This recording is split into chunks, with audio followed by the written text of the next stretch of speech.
En tout, moi je dis aux patients en général, ils en ont pour 1 heure à peu près, entre le temps de rentrer à la clinique et le temps de repartir. L'opération dure un quart d'heure parce qu'il y a aussi du positionnement de l'installation.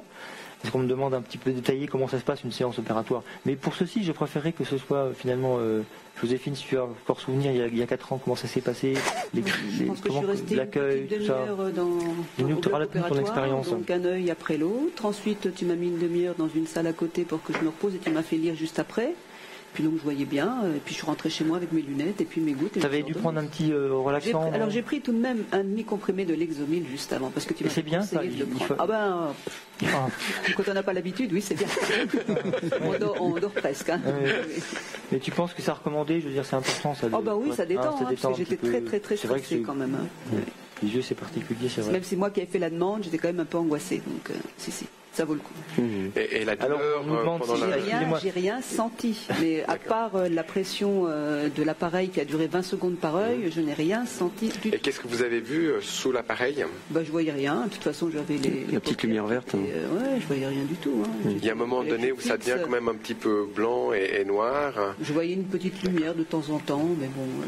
Et on vous a fait suivre une petite lumière verte qui clignote, si je me rappelle bien. C'est ça. D'accord. Donc en fait pour le patient, il demande un petit peu qu'on détaille un petit peu l'opération. Tu peux nous expliquer que le dos comment que ça se passe, parce qu'on a donc, on est allongé, hein, on est sous le laser allongé sur le dos. On met donc il y a toujours la peur d'avoir l'œil qui se ferme, etc. Donc le blépharostat. Et puis nous expliquer les 2 temps, il y a un contact physique pour le femto, puis pas de physique. Oui. Nous expliquer un petit peu comment ça se passe. C'est 2 étapes si vous voulez. Et donc la première étape, comme dit le docteur N, le patient est allongé, d'accord. Donc on met l'anesthésie, qui c'est l'anesthésie topique qu'on appelle, ça veut dire des gouttes au niveau de l'œil. Donc l'œil a la sensation qui est touchée, mais pas de douleur. C'est important ça. Les patients ils sentent qu'on touche l'œil, mais pas de douleur. Donc on met un écarteur, d'accord, qui permet que l'œil soit complètement ouvert.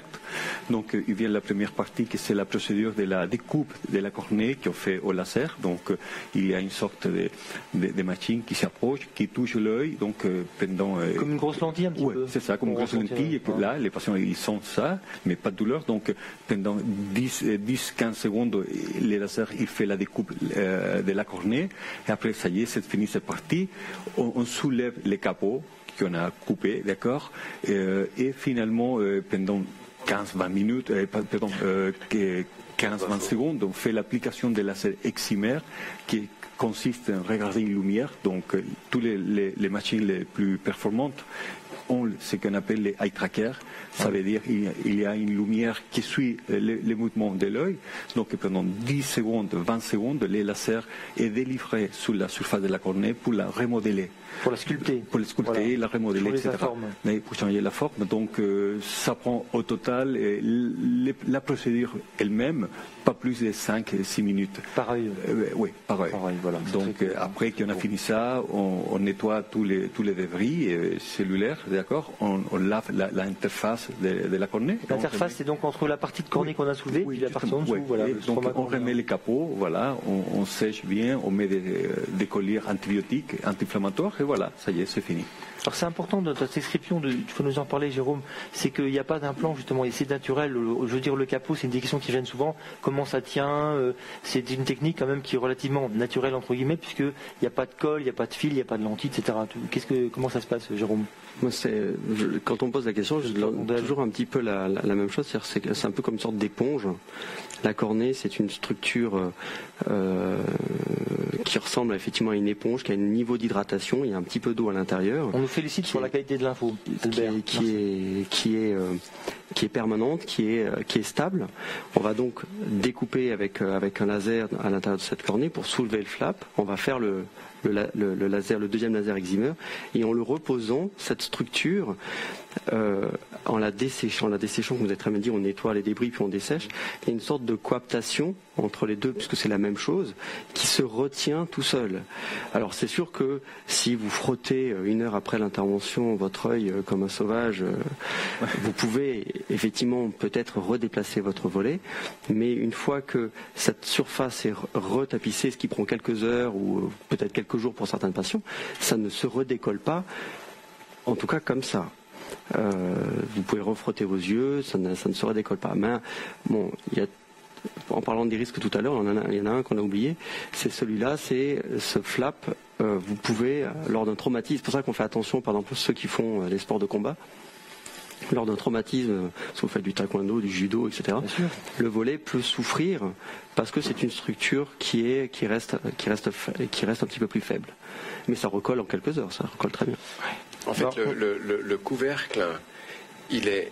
On appelle ça un capot cornéen, un flap en anglais, un couvercle, il y a différents mots, mais quelle épaisseur ça fait, Jérôme, docteur Beauvais? On fait une découpe entre 90 et 130 microns, suivant les machines. Ça veut dire entre 90 et 130 microns, oui. Oui, 90 et 130 microns.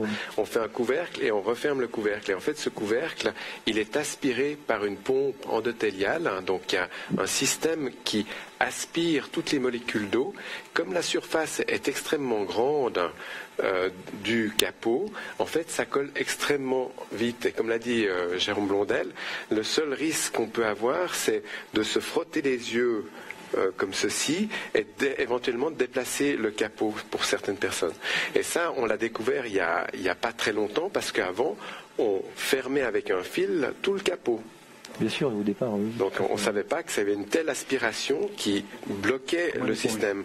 Et après seulement, il y a une cicatrisation qui se fait, mais sur les 6 mois. Donc c'est une cicatrisation lente et très progressive. Quelle épaisseur ce capot? Alors, tu disais 130 microns, mais ça parle par rapport à l'épaisseur de la cornée. Alors pardon, la cornée c'est 500 microns. C'est un demi-millimètre quoi. Un demi-millimètre. Et là-dessus, on fait un capot de 110 si on utilise un femtoseconde. Donc ça fait 110 microns, on le soulève. Et puis ensuite, on fait un traitement suivant la métropie qu'on doit faire, on le fait de 15 à 20 microns et le traitement de la presbytie utilise c'est infinitésimal la couche qu'on enlève en périphérie. Très bien.